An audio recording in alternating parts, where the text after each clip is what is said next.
Good morning guys. তো চলে আসলাম আজ একটা ব্লগ নিয়ে। আজকে কি হ্যাপি হোলি। তো তোমাদের সবাইকে হ্যাপি হোলি।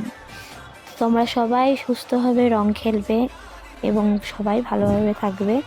তো দেখো বেরিয়ে পড়েছি রং খেলতে। আমি, রিয়া, পুচু অনেকেই ছিল। তারপরে রিয়ার বান্ধবীরা এসেছিলো রং খেলতে। তারপর রং ঠং খেলে ওদের সাথে অনেক এনজয় করে তারপরে পুজোর সাথে একটু ইয়ার্কি মারলাম। বৌদি ছিল, পিসি ছিল, সবার সাথে ইয়ার্কি মারছি। একটু পরে একটা ভিডিও দেখতে পারবে, ভালো করে দেখো। তারপরে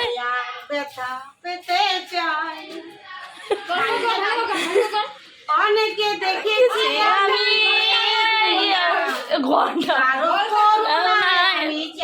না, অনেক বেদনা ভরা আমার জীবন।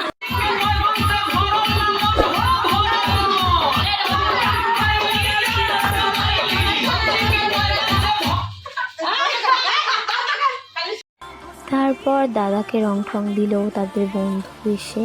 তারপরে চলে গেলাম খেতে আমার মাসির বাড়িতে। ছিল ডাল, পাঁপড় ভাজা, পনির তরকারি। ওখানে খেয়ে দিয়ে সন্ধ্যায় স্নান টান করে পরে আমি আর রিয়া একটু নেচে নিলাম আর একটু আনন্দ করে নিলাম। করেই তারপর একটু নাচানাচি করছিলাম। তো তারপর খেতে বসলাম। সোয়াবিন ছোটো আলু দিয়ে করেছিল, মা চিকেন করেছিল, পাঁপড় ভাজা। আজকে আইটেম এতটুকুই ছিল। তো সবাইকে হ্যাপি হোলি লাস্ট। তো আজকের ভিডিওটাই ভালো লাগলে like, comment, share, subscribe. Bye bye.